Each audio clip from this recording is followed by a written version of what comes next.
No, Mr. Hopper joined via Zoom. All right, everyone, good evening. And welcome to the Economic Development Committee meeting for Tuesday, January the 25th, 2025 at 5:30 p.m. Ms. Lobeck, would you please take roll? Councilmember Ottenberg, Here. Councilmember Dodwell, Here. Councilmember Galani, No, please. Councilmember Hopper, Here. Councilmember Hopper, Here. Councilmember Jaxie, Here. Councilmember Mabry, Here. Councilmember McCutcheon, Here. Councilmember Preston. All right, so we do have a quorum, it looks like. Now let's move along to approval of the minutes from the January 27th, 2025 meeting. Does anyone have any questions or comments regarding the minutes from that meeting? Seeing none, I will entertain a motion to approve the minutes. Would somebody like to make that motion? Councilmember McCutcheon, thank you. Would somebody like to second? Councilmember Dodwell, thank you. So we have motion and a second to approve the meetings. There is no further discussion. All those in favor of approving the minutes from the January 27th, 2025 meeting, please say aye. Aye. Aye. Opposed? Any abstentions? Abstain. Councilmember Jaxie abstains. Thank you very much. Minutes approved.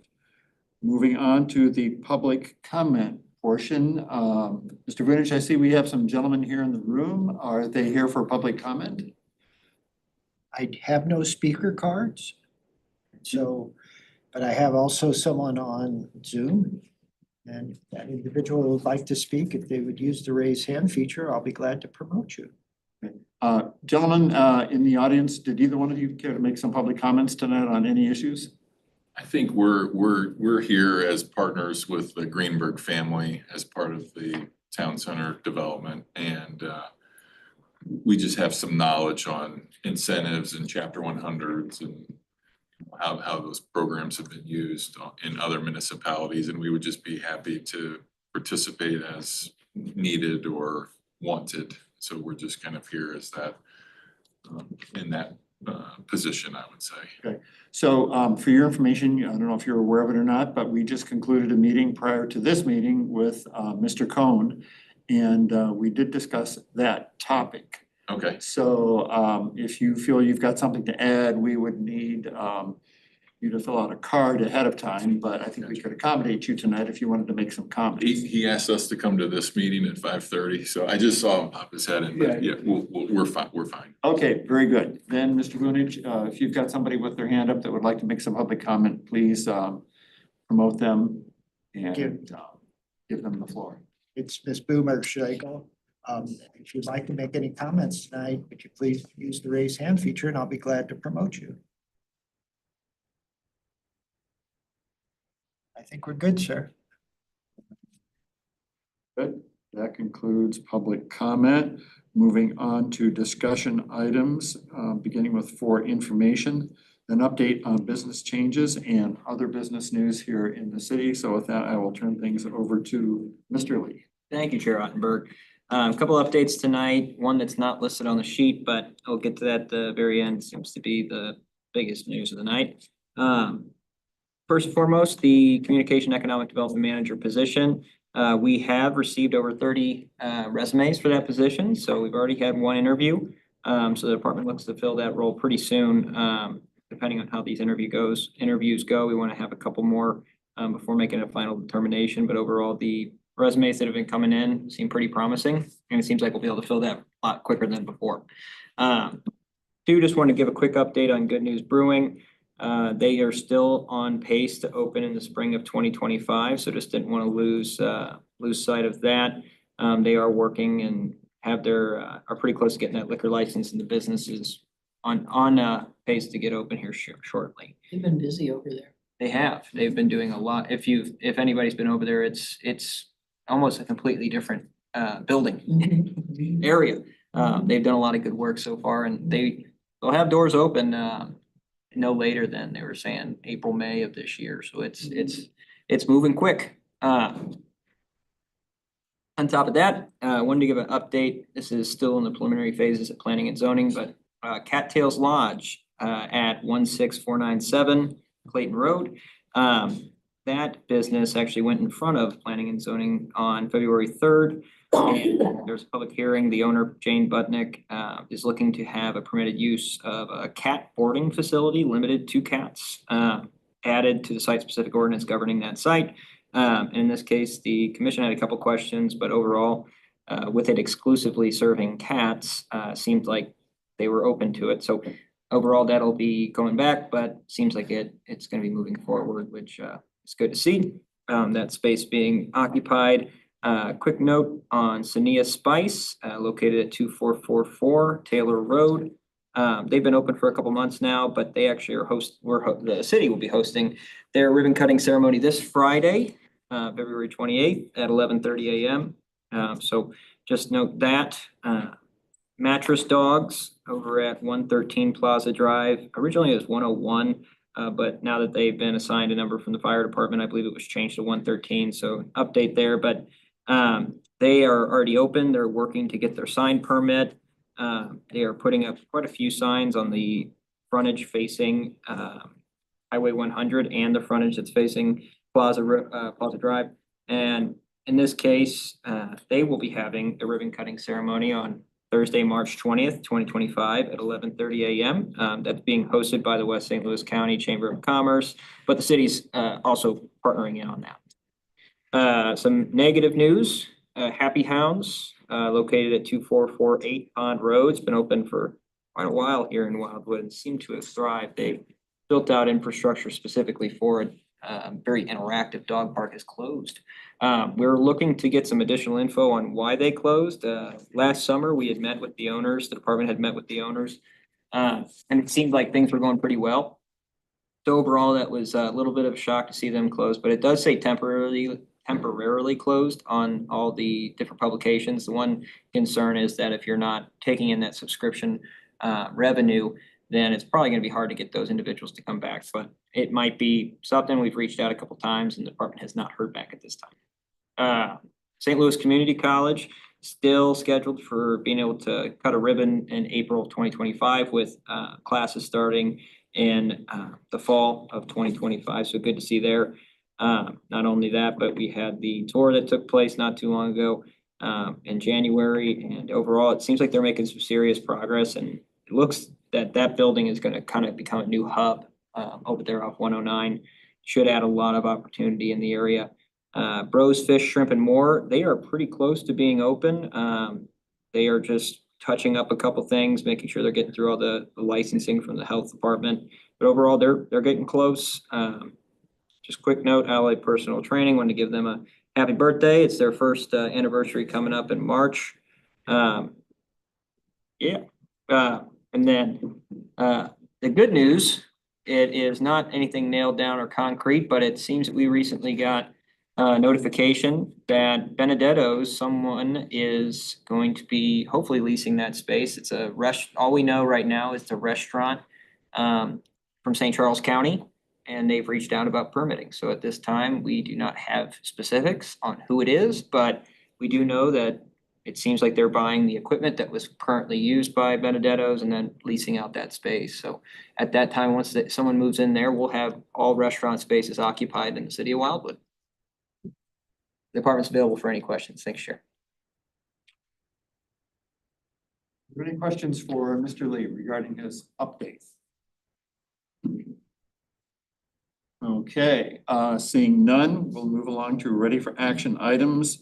The very first one being a review of the economic incentive policy in chapter 100. Thank you, Chair Ottenberg. In this case, wanted to bring up a quick report on our economic incentive policy that the city currently has and was implemented back in 2016.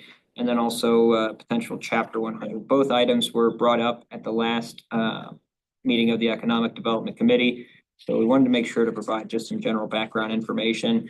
Tonight, the report has the current policy as written under ordinance number 2348. It's specifically called our procedures for review and processing requests for public funding assistance. This should cover all public funding assistance that the city would potentially entertain. How the process is currently written is that developers must express that interest first and foremost, and then they receive a copy of the public funding assistance policy statement and the application. They have to acknowledge that receipt in writing. On top of that, they have to fill out the application. After the application's been submitted and the individual entity says everything has been submitted, a group, the Economic Development, City Development Finance Group, meets, and it's more staff related, meets to discuss and review just to make sure it meets the requirements set forth in the policy. And once that it has been determined that whatever request may be coming in, it meets the requirements, it would go to a city council work session and could be provided at a subsequent EDC meeting, or it could be provided at other committee meetings, but overall it has to make its way to a city council work session. At that point, city council makes a nod whether or not to further negotiate or to kill it. And if they decide to further negotiate, that opens up the negotiation phase and then would lead to some type of developmental agreement that would also include whatever public funding assistance is being provided therefore, and then would come back as legislation. So just a heads up on our current economic incentive policy. I know that was brought up at the last meeting, and if we do need to make any alterations, the department's available for those types of questions tonight, but was looking more so tonight for just an endorsement of the current policy. One thing it doesn't specifically call out is Chapter 100, which was brought up at the last meeting as well. So we wanted to make sure that we at least covered that. So the only item that the department would currently look to consider, it does have a more broader base of any type of incentives that would be requested from a developer, but maybe calling out Chapter 100 and identifying every other aspect of what the city, maybe identifying what the city would be willing to even hear when it comes to requests, and we would leave some out, put some in, but overall it would be up to the city council. But going into Chapter 100 and what that is, which I know was brought up, it's a funding mechanism for different development entities. Usually it's used for different cities to attract a business or an entity over another. And how it can be used is, in theory, it practically applies the city's tax exemption to a private entity. So a developer would come in and they would develop a site, doesn't matter what the site is, but the city concurs with the economic value that this site is being turned into, or they want this business to come in. What they are allowed to do in that case is form a development agreement. A development agreement that would go forth that would pretty much provide a tax exemption on all purchases made for that property by the developer itself for construction or alteration. But then the second component of it is property tax abatement, which is separate from the city. A lot of the times it would impact a municipality if there was a property tax.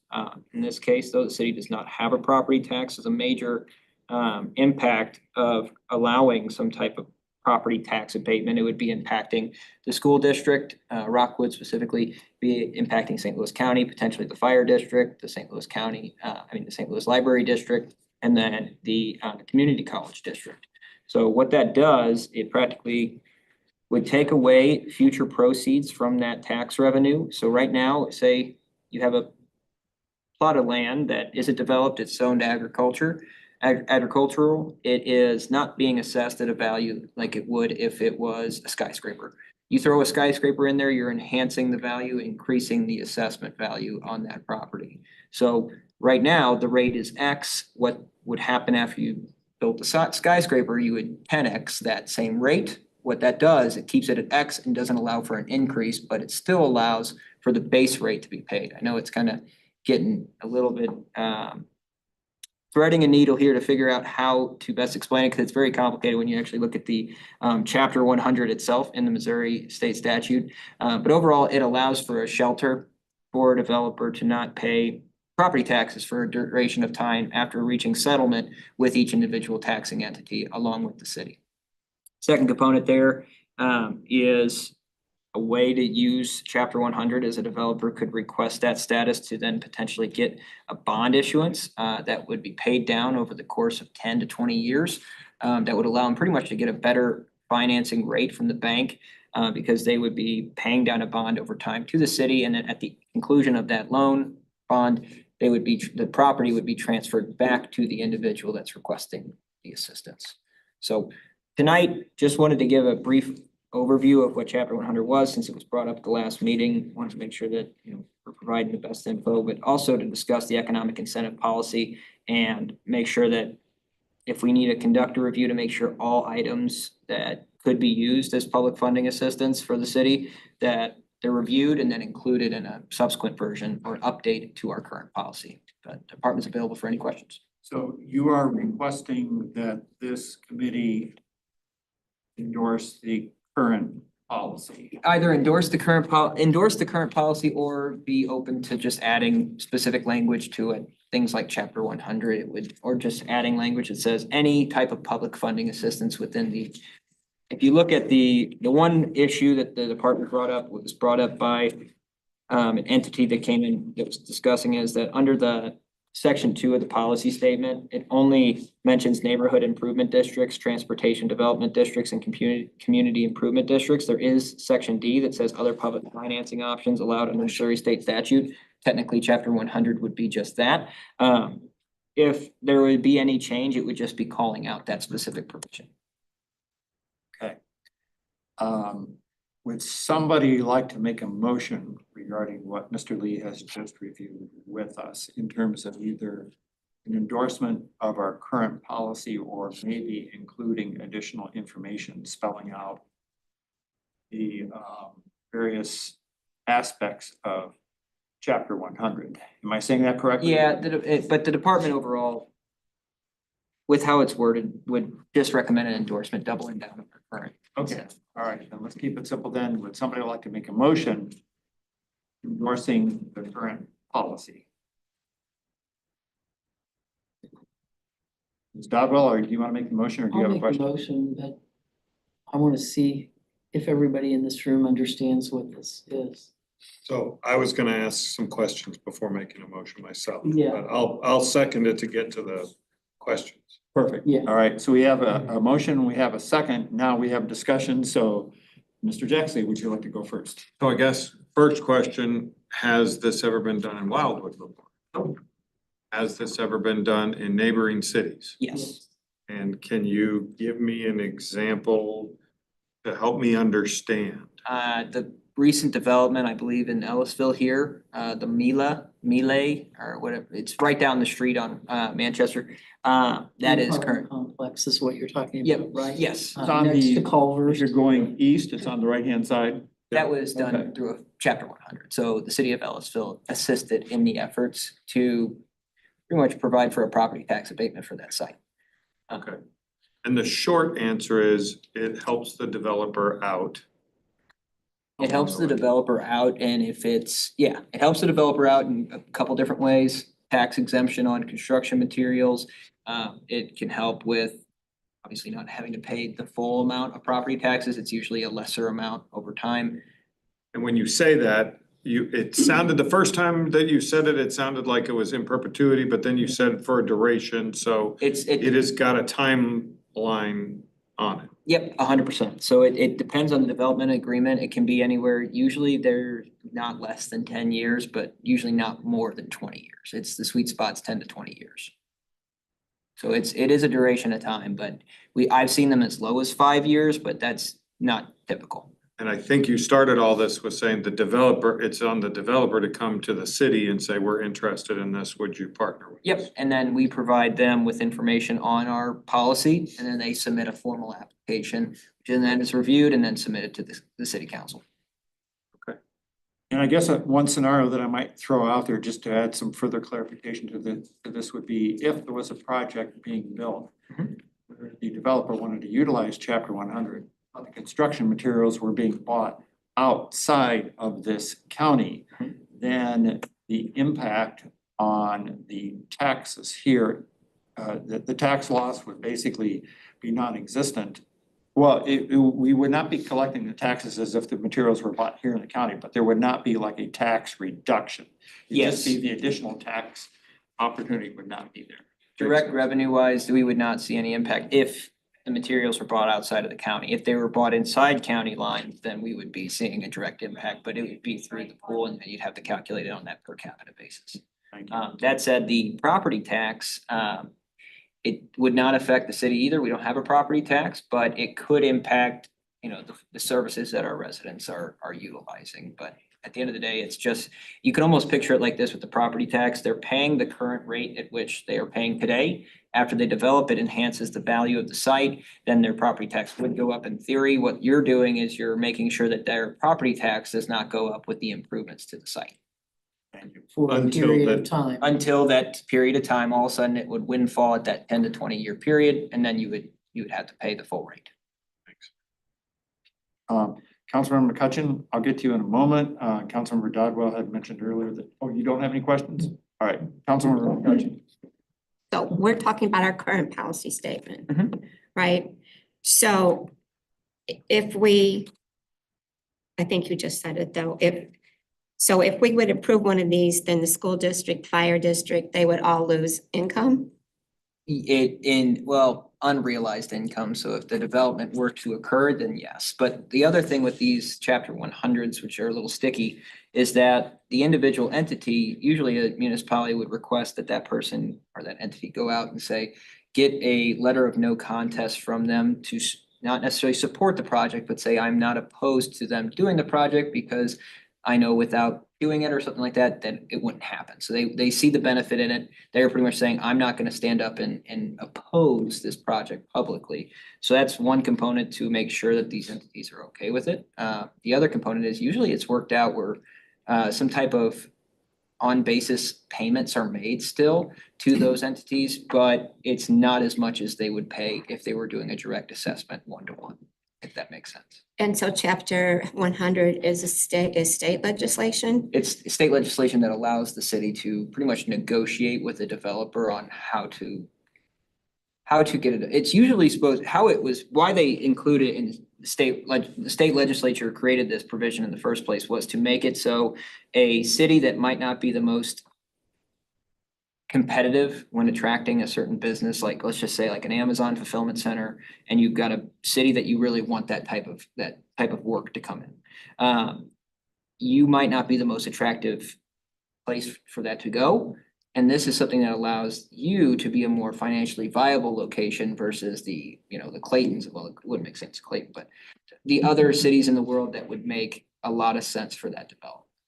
So since that's state legislation, will that take precedent over whatever our public funding assistance is? So in this case, all that state legislation does, it allows the city to use that exempt status and to override property taxes, but it's still up to the city council for any municipality, it would be board of aldermen, whatever it might be, to approve that type of agreement and then also have that no contest from the other taxing districts. So it's almost like the whole pie has to get together and approve something like this, or at least not disapprove of it for it to be able to move forward.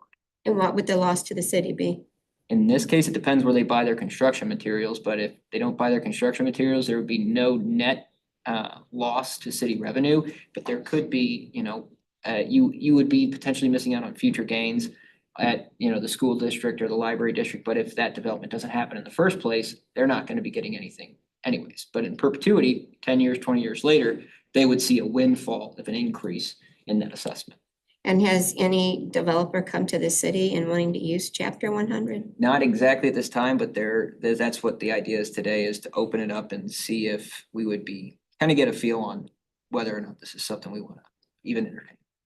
And the only thing we have actually happening right now is SID. Do we have a NID? We do not have a NID we have a NID technically, but we've already redeemed those bonds and those have been fully paid off. Now we're looking to actually refund the individuals, but there's still some properties that are delinquent on their former. Luckily, we paid off the bonds, which is great. And accruals on interest have allowed us to have a little bit of a surplus there, but eventually that money will be returned. We've closed out the NID. We still have a SID until 2026. Okay, thank you. Councilmember Mabry. Thank you. My point is more mechanical, and I wondered if there's any drawback or disincentive with alluding to this device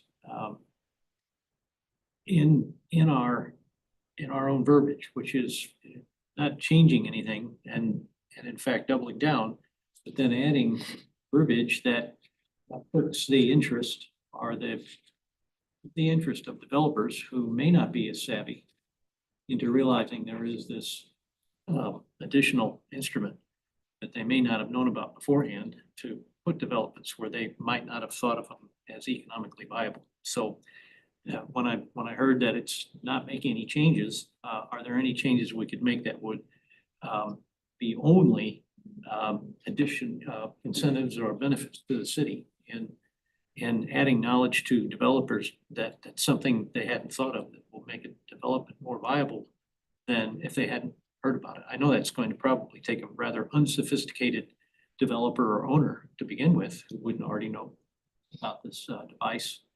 But that's really all.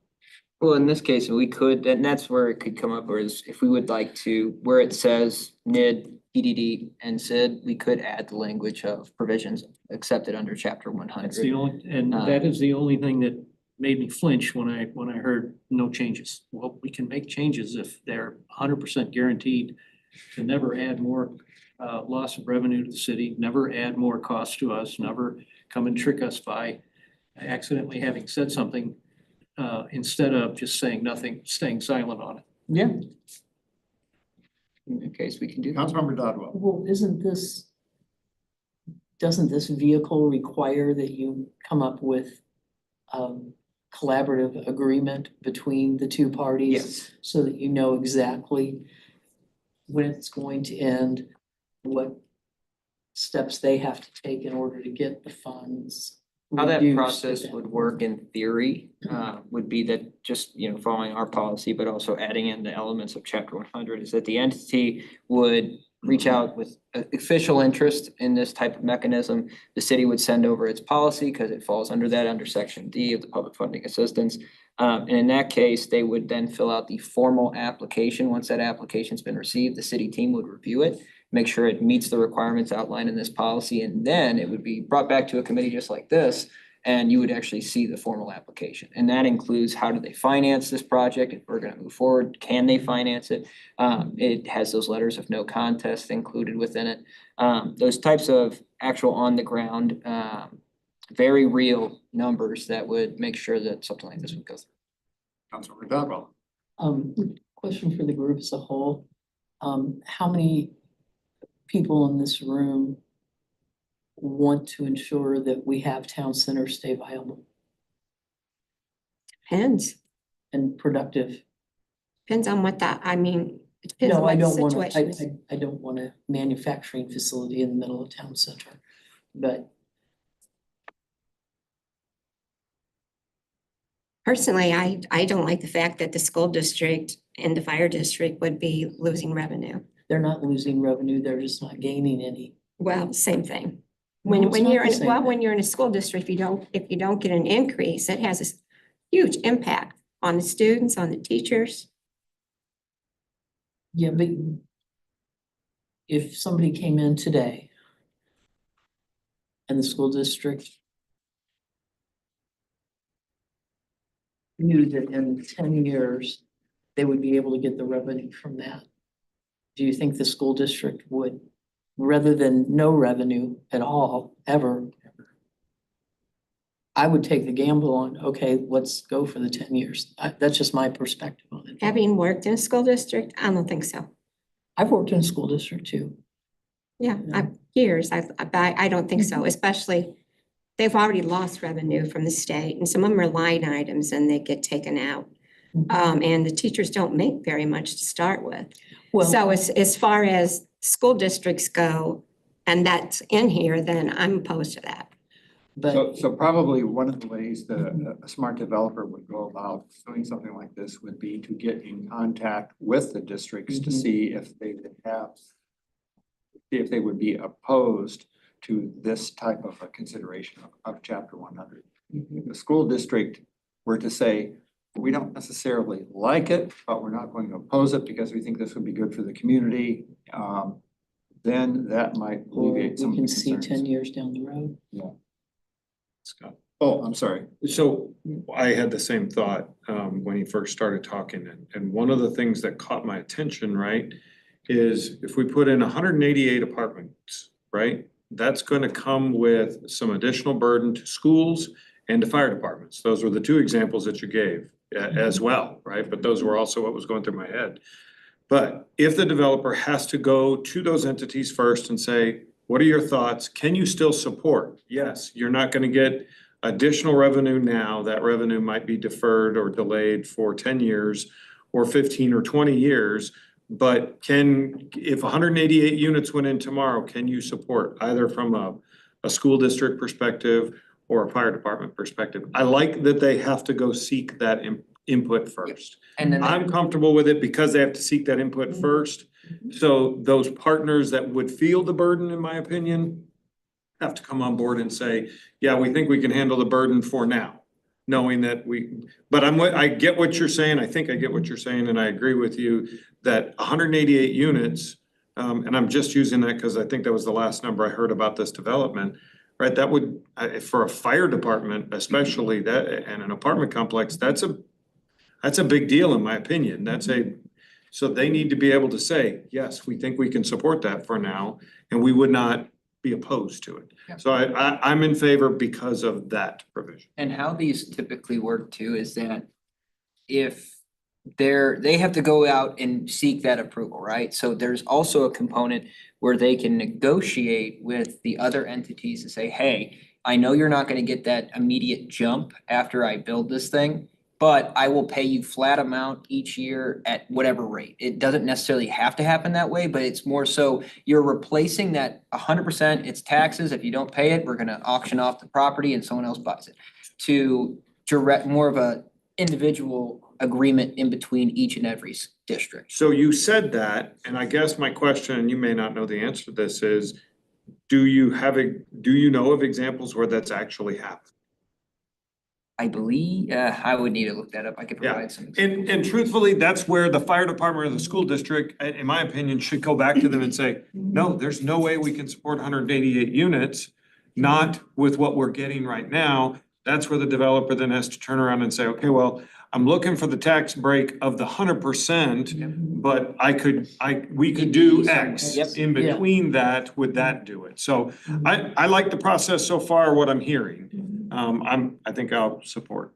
And what if they, like, wasn't it the NID, we didn't collect all of the funding back from Those were the pro- those area? were So what individual would happen in this case? So they go, oh yeah, but then they don't honor their, their obligation. So what happens is we would typically put a lien on the property and then when they sell that house, well, in the NID's case, it was building out sewer. So when they sold the house, the title company would call the city and we would say there is a lien currently on the property. And then the proceeds from the purchase or sale of the home would then cover any outstanding taxes, which And- you treat the assessment just like you would a tax. And then would it still be under chapter 100? Under chapter 100, it's a little bit different because you're well, it depends too, because there's different, it's just really very strange because it all depends on all this does, chapter 100 in general, allows a city to, with input from the different stakeholders, allows them to practically give a tax abatement on property tax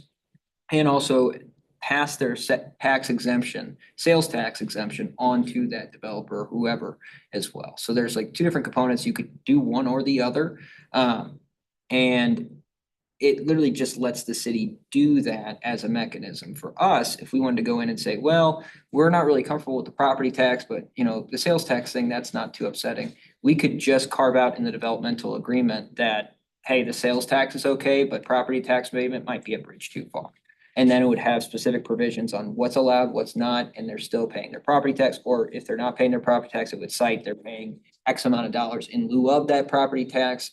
And then even adding in another component, you can actually add in a community betterment payment that is done, which is a direct one-time or overtime payment that can be made in lieu of this property tax. It's just a direct payment to the city to make public infrastructure improvements that would be directly used by those individuals. And is that under our current policy or chapter 100? That's under chapter 100. So in that case, it's something that is allowed under chapter 100. Our current policy, how this would work out in a real life situation, that an application comes in, the council would get the application in general. They would probably be asking for the moon, and then At that point, they would need to get buy-in from the other stakeholders, and then if those stakeholders bought in, it would be up to the council in its full authority to be able to continue negotiation. And that's the other piece.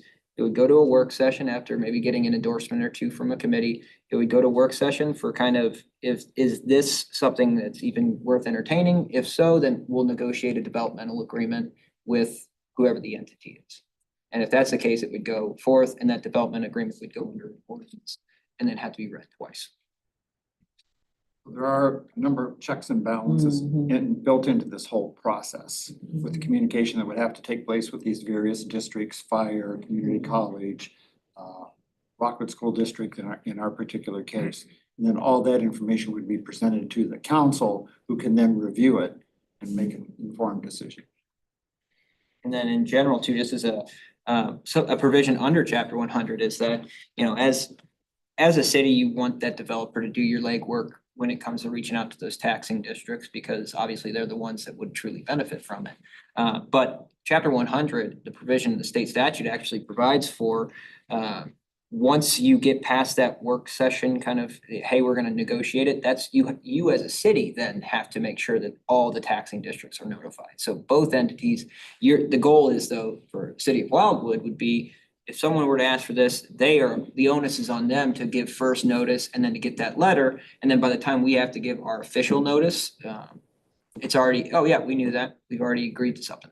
And that at that point, the no contest letter is already in. So what do you need from us tonight? Well, we have a motion on the floor to endorse the current, what are we calling this? Policy, Policy. economic incentive policy, but it's technically Yeah, the the current procedural policy. public assistance. And we have a second for it, and we've had some discussion, so at this point, I guess I would ask, is there any other discussion, questions, or comments regarding the current policy? Yeah, so I'm a little confused. So are we talking about the current policy, the ordinance that we have now in this motion? Or are we including chapter 100 in our current, The policy already has chapter 100 in it. ours does? Yes. I missed that somewhere, I guess. So in the policy, under the mission statement, there is other public, it's listed, there's On public number funding 2? assistance, number 2. Public funding assistance that the city may consider in conjunction with the development proposal include the following. You have specific callouts, which is what I wanted to bring up was, you know, do we want to add chapter 100 as a specific call out? But it is already included because it says under section D, other public financing options allowed under Missouri state statute, such as special assessment districts and special business districts. That such as is literally just saying, here's an example, but technically anything that's allowed under Missouri state statute as a public funding assistance measure could be allowed per section D, I got it, which chapter 100 falls under that category. got it. All right, are there any other questions or comments prior to taking a vote? So all those in favor of endorsing the current policy as written, please signify by saying aye. Aye. Opposed? Opposed. Okay, abstentions? Opposed, Councilmember McCutcheon. Motion carries.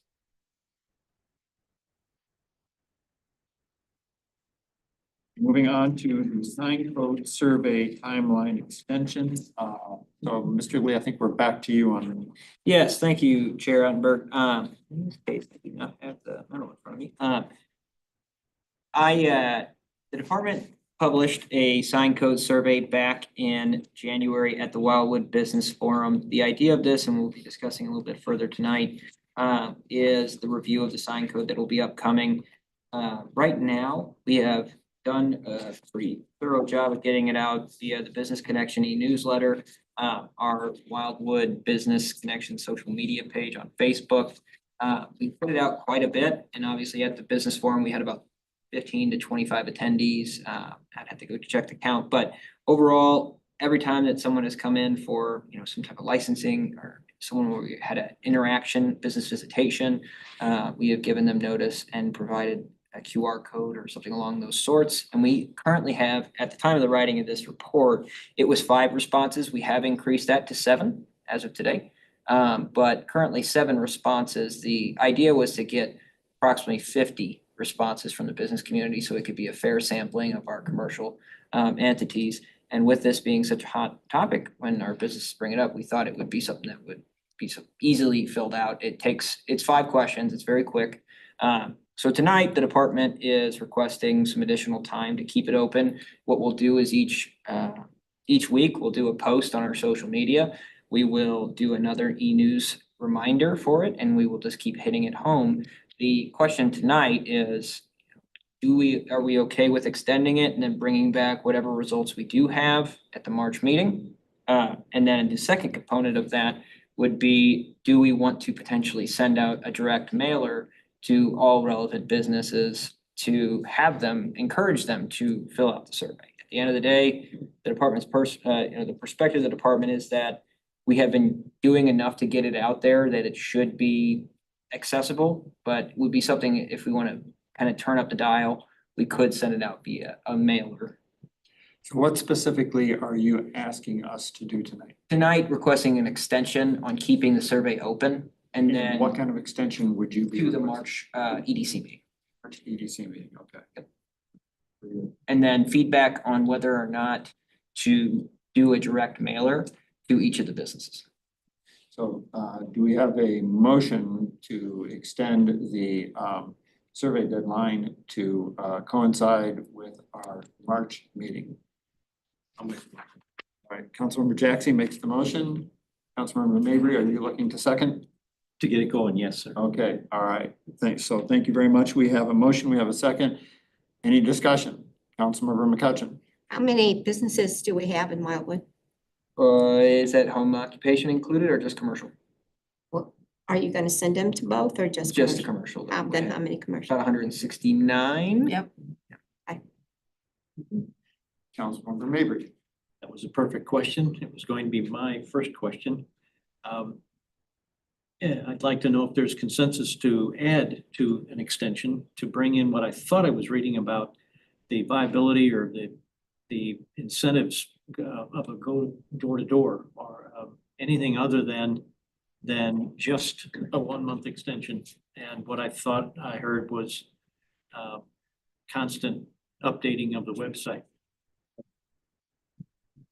Is it intelligent to pay city staff to go door to door? 116 firms to physically put a thing in their hand? Oh, so in that case, within the report, that was referring to normal interaction with the business community. So if we had, in this case, what I think you were listing there was we're already going out to do the ribbon cutting for Sania Spice. We anticipate that local businesses would go support their neighbor.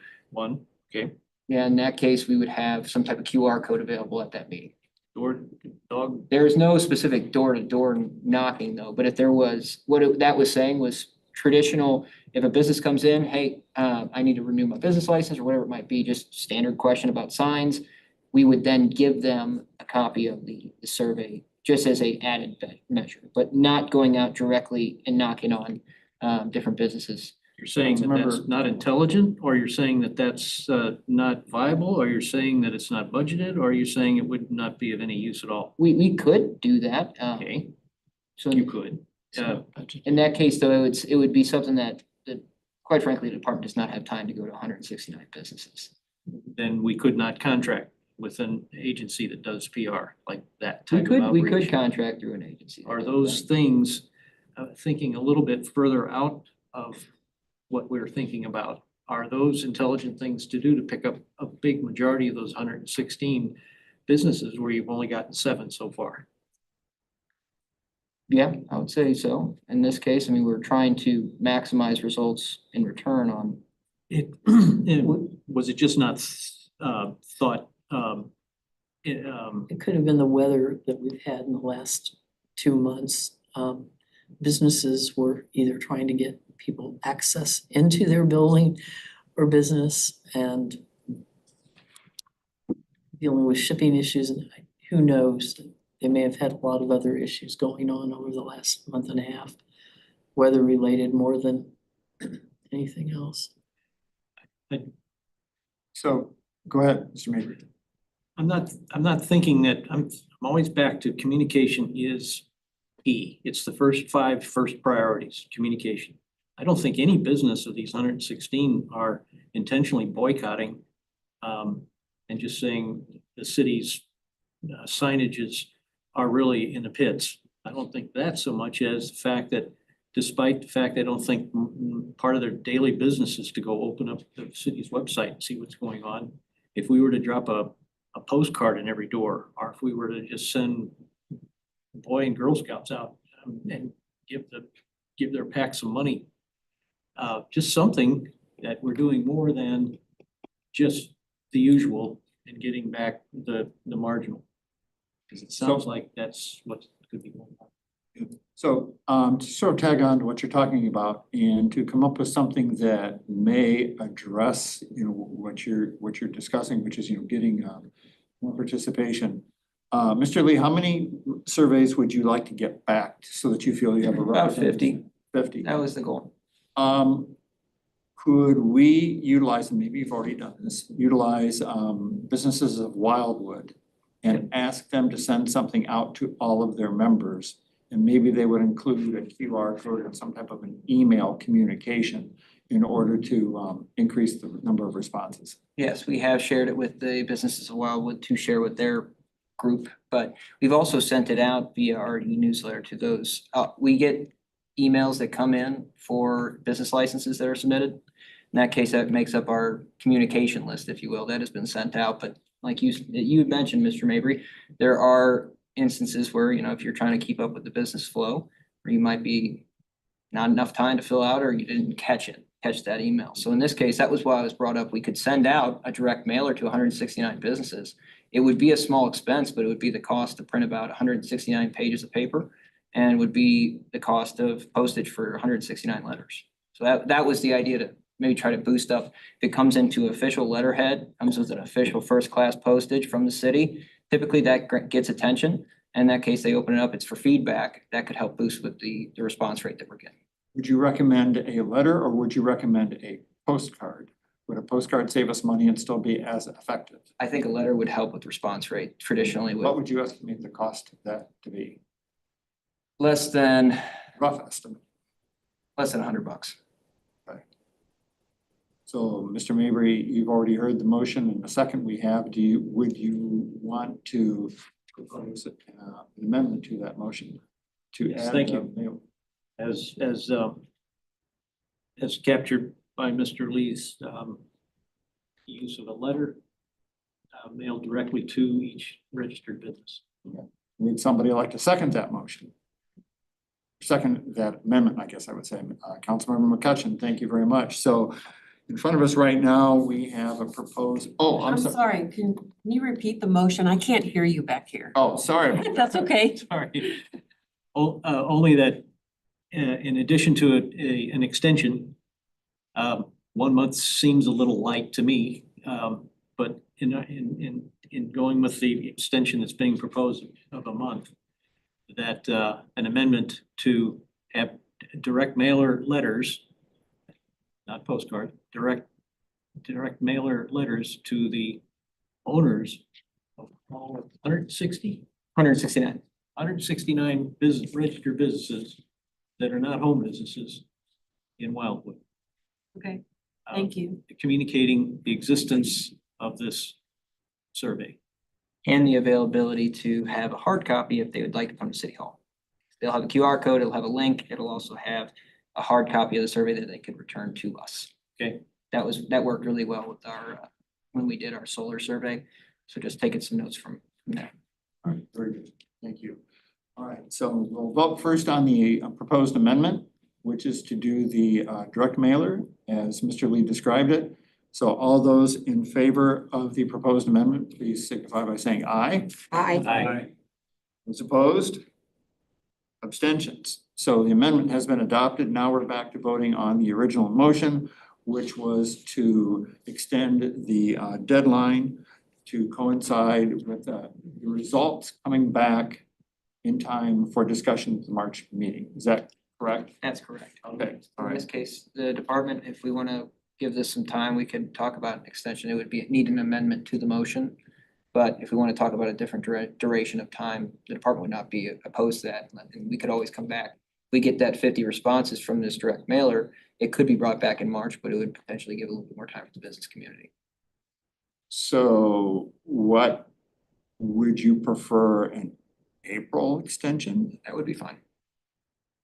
We're just trying to accommodate, the department's just trying to accommodate what, give the businesses some more time. Okay, well, I don't want to interfere with what it is that you want to do. So are you specifically requesting April, or do you think you can get it done by March?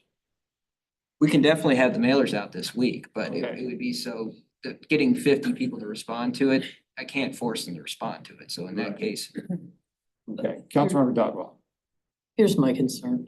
If you say, get this to us by April, it's gonna go into a file or onto a tabletop. If you say, if you could do this right now, or when you're on your next break, and just go to this QR code and fill it out on your smartphone for us, we'd really appreciate it, and we'll have survey results the end of March. Yeah. First part of April. If that Now- doesn't give us anything, then we'll try to figure out Yeah. something else at our April meeting. Just make sure you get enough time so that you have time to correlate the information.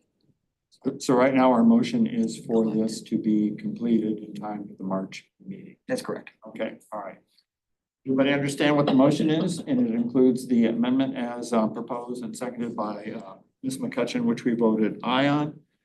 Okay, so all those in favor of the extension of the sign code survey so that results will be here by the March meeting, please signify by saying aye. Aye. Opposed? Abstentions? Motion carries. Thank you.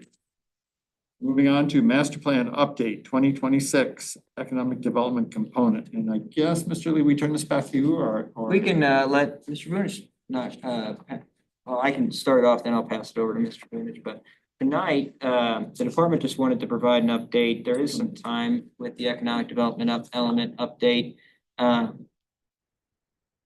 Sorry, just making sure we had a quorum, Chair. In this case, we do, but the economic development element of the master plan was added back in 2016. Currently, the master plan group is actually meeting again tomorrow, and they will be meeting throughout the year to review each of the elements within our current plan and to provide an update that will be then voted on by the city council for 2026. The Department of Planning wanted to make sure that we were reviewing both the master plan and each of its elements with the corresponding committees that oversee them. So in this case, the department wanted to provide, along with the Department of Planning, an overview of the economic development element as approved back in 2016 to give everyone a basis to work from, and then also elicit some feedback, general thoughts. But overall, this will be something that is done over a course of time, with this being the last element of the current master plan. It will not be done anytime soon, since they will go progressively 1, 2, 3, 4, 5, 6, 7. We do have a little bit of time there for the group to get to this section, but in that time, that would be great for the Economic Development Committee to kind of review it internally and then provide those notes to the group for their consideration. But in this case, Mr. Bonish, if you have anything you'd like to add, it's available. Well, Mr. Lee has emphasized you do have time, but certainly the department would appreciate it, and I'm sure our volunteers as well, if that, it would be an item that could be addressed as soon as possible. That way we can get the information to the volunteers, and the volunteers can have some time to review it instead of maybe getting it right before the meeting. Oftentimes is what happens. But if there's any questions about the process, Tom and I'd be glad to answer them now. So, Mr. Vunish, you mentioned, we have plenty of time, but realistically, is there a particular date by which we would like to have proposed changes to this economic development portion of the master plan? Tomorrow night, the department will be proposing to the group of volunteers that we do an element, a meeting. So come April, we'll start with the environment, we'll move into planning in May. We'll move then into community services in June, transportation in July, and then park and open space in August. So we're gonna have to probably pick up the pace to meet our deadline of February 2026 for an adopted plan. So I'm saying sometime midsummer. It's not, okay. So, Mr. Lee, or and or Mr. Vunich, what procedure would you suggest that we follow then in terms of considering what we would want to do regarding updates to the 2016 economic master plan? Besides, obviously, we all want to review it, we all want to take a look at it, we all want to make recommendations, but just wondering if you have any specific suggestions. I think in a discussion we held earlier today, I think this committee has moved much further along in terms of understanding the economic development environment of Wildwood and some of the challenges it faces. We've also held the business forums now for several years, so I think those insights and direction would be integral to a successful update of the element. So I think first and foremost, the things you've heard over the last 2 or 3 years during those forums, meetings that you've held here and invited speakers to discuss topics that are timely. And then if you see a goal, or if you see an objective, or if you identify a policy that just doesn't look right, that's obviously, we need to know that for the group of volunteers. And then I think equally, if not more important, if there's something missing, that's key. I think from the perspective of the department, one thing that I will hope the group of volunteers will identify is, I don't think in 2016 we realized the impact that Amazon would have and just online sales. And so I think we need to address that, and how do you help brick and mortar businesses as a city to compete in that environment now? And certainly there's others. So I really think your insights will be the deciding factor in a lot of what we do in terms of this element. So when would we be discussing this? Probably sometime in midsummer. Oh, so we're not gonna do this together as a group? Oh, I'm we talking could about have- the volunteer group. Oh, okay. Yeah, but I'm sorry. the committee could have discussion tonight and the department will be taking notes. And could also organize, if we want to have like a shared template or something like that, where individual council members could provide notes. It would be kind of like an interactive Google sheet, if you will, but it would be kind of like an ongoing survey. There's a lot of different ways we could do it, but the department tonight, both departments were looking to introduce this element and what is currently listed, and then get general feedback, initial feedback, and then, would have it longer and everyone have a little bit more time to digest the information and come back with recommendations from the committee on what changes or new things could be discussed at the next meeting. So Councilmember Dodwell has had her hand up. Before I turn things over to her, I think Director Vunich had a good recommendation, which is to take the economic development portion of the master plan, go through the objectives, go through the goals, go through the policies, and for each one say, what is this good as is? Or do we want to add something to this? Do we want to drop it? Or do we want to change it? I guess those are 4 things. To ask for each one of those things. That might help kind of go through this thing a little bit quicker. Councilmember Dodwell, I'm sorry, I kept you waiting. No, that's okay. I was just gonna say, the economic development element of this is on page 73 of this whole document, so you can. 73 to 82 or 80 something? Pardon me? It says 73, I think, to 82. Yeah, Yeah, something like that, yeah. 10 pages. So does everybody have access to that? You, Councilmember Mabry, not to pick on you, but you're the newest member of the committee. And Well, yeah, and I saw that as a second attachment for this particular file. I also noticed that what I'm thinking is that under ready for action, this is not really ready for action. It's ready for intense study. Yes. By the next meeting to get a list from you where the shortfalls, contradictions, errors, omissions, things we didn't think about 10 years ago. That whole shopping list of things that you can drop on us and have us cogitate on. With the chair's yeah, permission, please. I tried to make this as easy as possible, but obviously, as Ms. Dodwell mentioned, this is an element in an overall master plan. I provided you everything from the element as part of the letter, so you have the economic development element in your hand. The department, at least from the Department of Planning's perspective, didn't anticipate much discussion of the goals, objectives, and policies tonight. You're for some of you, you're seeing it for the first time.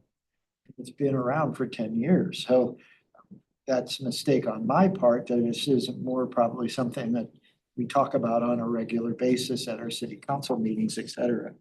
And yes, I actually think that Tom, more so than me, the Department of Planning, can give you insights because he was our economic development manager for a period of time. And then certainly I can add some things that I hear from our business community. And then you can work from that list as well. So I wonder what's the most efficient way for us to get all of the thoughts of the members of the committee on each one of those objectives, goals, and policies. And I think Director Bunish, did you possibly refer to some type of interactive sheet that we could use online? Or What I was thinking, Chair, was that we could provide, it would show the goals, policies, goals, objectives, and policies, and then would provide for a slot, if you will, an area for each individual committee member to provide their own feedback on that specific portion of the, well, review it and would be able to provide 4 options to change, remove, add, whatever it might be. So does that sound like an acceptable procedure to the rest of the committee members? Okay. Councilmember Dodwell, Mabry, McCutcheon? As long as you add extra lines Hopper. for new things. And Yeah. Director Bunish. Mr. Chair, I would just offer, if you don't want to work on an online form, put it on paper and we can enter it for you. That's true too. We could go through it step by step on a subsequent or in today's meeting. Thank you. Take those notes. All right, good. Councilmember Mabry. How many days or hours or few weeks can you have this hit list before the next meeting? So that we're not waiting till the next meeting. Will it take, to do it justice, will it take a month? Or can you ship this thing out and get it in our hands and over the fence to us so we can start traumatizing over it? We could provide the shared document of it so that, you're talking about the shared form that would go out that would provide you an opportunity to provide the feedback?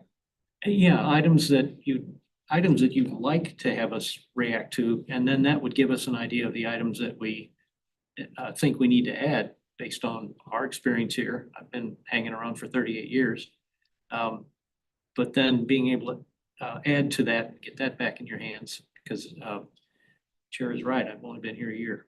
And I read this thing, it was intimidating, but I read it or glanced through it when I was campaigning. But I haven't really looked at it a whole lot because I know the ball's in a lot of other people's courts that are more experienced than I. So I'm just wondering, how fast can you get a first pass at us? And then we can build on that together. Yeah, so in that case, I mean, I think that we could get this shared template for you to be able to provide your direct input and then consolidate that. Hopefully, I mean, if everyone confirms to do it within the next 15 days, could have the report done by the next week, the next meeting. And we could have the link that will get you to that form. We could have that out this week or early next week at the latest. Thank you. Perfect. Thank you. All right. Any other questions, comments from the committee members on the master plan update 2026 on the economic development? Dr. Bunish, do you have any last comments? Just thank you for doing it. I know it's an extra task, but it's beneficial to the group and to the department's administration and planning. So thank you. All right, next, item D under ready for action is the upcoming review of the sign code by planning and zoning. So I think we turn things back over to you, Mr. Lee, or to Mr. Bunish? Yeah, I'll kick this one off, but Mr. Bunish can add anything if he wishes. But overall, this ties in with the sign survey that we currently have out and about and being published. We're currently working to get feedback from the business community, but something that's been consistently brought up to our to the city from the Wildwood Business Forum, but also just through day-to-day interactions with our business community, is that there are certain things about our sign code that they would wish to be changed. Usually we get generalized comments like visibility, but what does that specifically mean? So as the survey went out, we're looking to get very specific feedback from the business community on those, on our actual sign code. That said, there's been a couple of requests that have come in about electric message board signs from institutional use here in the city, and that is going to be going in front of the Planning and Zoning Commission, along with just a generalized review of sign regulations that have been traditionally updated over the course of the last 20 years or so. It's updated every couple of years to kind of keep in line with the different changing times. That said, the main thing I think for the sign cone review, one side is the prohibition on electronic message boards, which is currently in place. You cannot have an electronic message board in the city of Wildwood at this time. But some items that Mr. Vunish brought up that our business community is also tagged in on is that they wish that the $500 escrow for the sign permit would be removed. That is one easy one. Modifying the size of wall signage for certain facades that are maybe larger than your traditional storefront. Revising our traditional just process for architecture review board. Also the temporary banners hitting that same exact language that we provided that was actually changed last late 2023, just hitting home that that was recently done. But also, once again, making sure that it's clear that you can't put signage in the right of way, which is just some generalized feedback from the department. But overall, the $500 escrow is something that's been brought up, and it seems like in reality, it hasn't been too difficult. Can't get access to private property in most cases to utilize those funds to take the sign down. That's been an impediment. So in that case, it might be best suited to promote economic vitality, to just have them keep those funds on the upfront side of things. And then the other component is, does the committee here and really the Planning and Zoning Commission and the council that is going to speak on this matter, wall signage, and do we move to after a certain, if your facade is a certain size, that moves to more of a percentage of the facade versus our current policy, which is 1 square foot for every foot of linear facade length, and then a 24 inch height limit, 2 feet. So those are the questions that are being brought up. Tonight, the department is just asking for any specific feedback, and then also this ties in really more so with the sign code survey as kind of an additional attachment, but it will be going to planning and zoning here shortly. Any feedback on the the electronic message board signage in the upcoming public hearing could be incorporated in the summary report that would then go to planning and zoning. So just sort of to clarify, I think I know the answer to this, and probably most of the committee members do as well, but could you be a little bit more specific?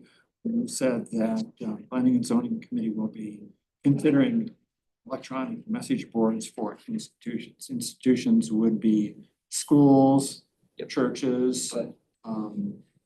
Yes, it would, and that's what the request came from. But overall, this review would include, the commission could technically make a recommendation. I don't want to put words in their mouth that we got a request from an institutional use, and that's what's kind of the petitioner in this case, but they're not actually listed to it. They're reviewing the sign code and specifically looking at the message boards, electronic message boards, and could approve it for every business. But obviously, that's not something that the department is looking to have done. It would be more so in use of institutions.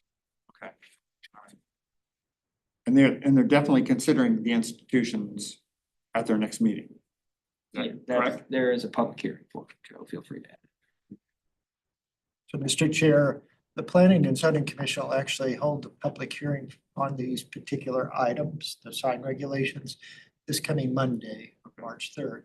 It's the kickoff, so to speak. The department will provide some background. It'll identify also that the Economic Development Committee of City Council is doing a sign survey with our business community. That's why I appreciate the fact that you kind of kept it as a March timeframe. That way, if we get the results of that, we can introduce it as part of the process that the Planning and Zoning Commission will use to basically make decisions. So that's really helpful. Tom did a very good job of kind of going through the items. I do want to just mention a couple of things if it's okay with the chair. Yes. First and foremost, when we did a major upgrade of our sign regulations, particularly for the commercial areas of Wildwood, specifically town center, we did use an expert in this particular field, Robert Gibbs. He's written a number of books about the retail environment and how to kind of thwart online sales, and some of it does relate to signage. However, what we're seeing, and this is consistent, is that when we went to that linear calculation of size versus using a proportional method, we basically didn't address the larger buildings, particularly those with, let's say, more than a one-story appearance from the street or road.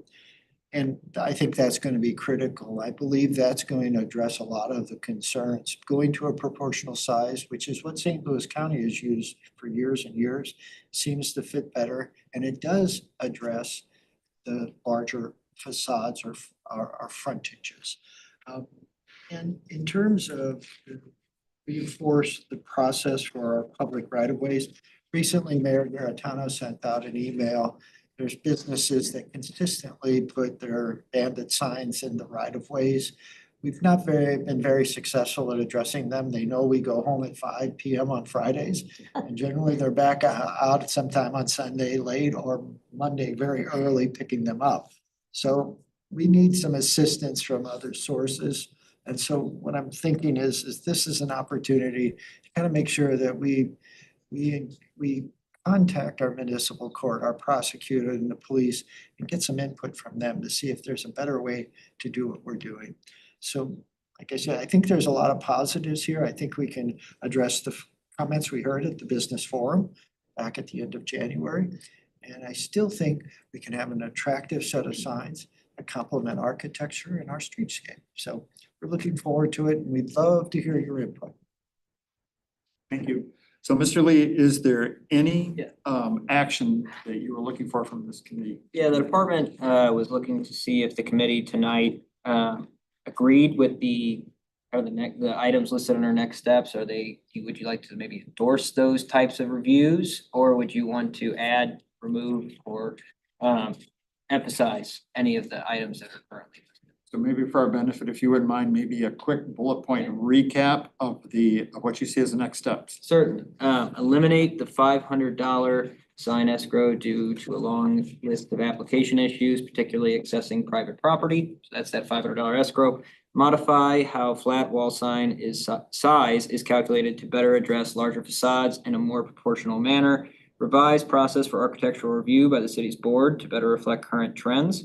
Clarify again the process of temporary banners and other restrictions on these items, and then reinforce the processes for illegal placement of commercial signage in the right-of-way, i.e. the banded signs. So you are requesting that we endorse you basically putting together proposed legislation on each one of these issues? No, more so the review of them by, like, you're endorsing that these items should be looked at by the planning and zoning commission. Okay, perfect. All right. So would somebody like to make a motion to endorse these steps as Mr. Lee has just outlined them? Councilmember Dodwell makes the motion. Councilmember Mabry seconds. Any discussion? Councilmember Hopper, do you have any comments? Okay, I just saw you take yourself off mute, so I thought maybe you were going to raise your hand. All right, very good. All right, if there is no discussion, then all those in favor of the motion, please signify by saying aye. Aye. Opposed? Abstentions? Motion carries. Thank you. So moving along to not ready for action, update to the economic development guide. So Mr. Lee, anything to add there? That'll be done with the master plan update, so that's all looking pretty good. And with that feedback that the committee will provide, so. All right, perfect. Miscellaneous items, next. Miscellaneous items, Councilmember Mabry. Yes, I'd like to bring up an item for discussion. I've got to walk over and get a copy of what I gave you. And it's going to be in all of the council members' emails yesterday. It's popped up then. I've got an extra reference we can share. Senate bill under discussion tomorrow. Senate Bill 57. That's quite an economic development issue right there, and it's real short notice. And wondering what, if any, plan of attack we as the committee can develop quickly on a reaction to this that's to be discussed tomorrow at Missouri. And it is, a recap it very quickly is, we have a Senator Coleman from Arnold who is proposing to have the municipal sales tax eliminated on food goods, on food sales. It's purported that for Wildwood, it'll remove $760,000 annually. And for the state will lose 800 million total. Senator Gregory is also pushing it. Okay. It's also noted, I also saw right away that low-income families such as SNAP and WIC already exempt from local tax. Elimination of the sales tax on food is not going to help them. And more comprehensive state approach is needed to combat poverty. Sales and use taxes on food are not preventing most people from purchasing food. That's all. This is really tough news to hear, but I don't want to jump off the cliff not knowing what any possible fathomable positives can come from this outside of apparently some entities' drive to advertise that they're always after reducing taxes. They're always paying too many taxes. So Councilmember Mabry, yeah, I think we're all in agreement here that passage of something like this could be potentially devastating to municipal finances. You can see the pictures on the bottom of various people associated with the Missouri Municipal League. I know Mr. Sheets is on top of this issue in terms of communicating with all the appropriate state representatives and state senators down in Jefferson City to make the concerns of the various municipalities known. So in terms of things that can be done immediately, I know that he is already on top of this. You probably saw the email that came out from Mayor Garitano asking if anyone could possibly go down to Jefferson City tomorrow, in fact. Now, unfortunately, I'm headed off out of town for a number of days and I can't go down there, but it looked like Mr. Farmer might possibly be able to go down there. I don't know if he said definitively one way or the other, whether he would be able to go down there to further represent Wildwood on this. We're not sure about that piece, but Mr. Silverman will be there on the city's behalf. Okay, And perfect. the department has provided the mayor with a kind of a tangible, here's what the city could fund with that loss in revenue. And it's about 30 different examples of different things the city could fund with that money. And the department would be more than happy to share that with the council. The other thing that could be done is you can, as a representative of your city, send an email to the senators and the House members that are pushing this kind of thing. And you can do that tonight when you get home, and it'll be on their desk in the morning. Yeah, so you could send an email to State Senator Gregory and to State Representative Sparks. Sparks and Gregory. Do we know what time this is gonna be on the floor tomorrow? 11:15. He could also make calls to their office in the morning. Yeah.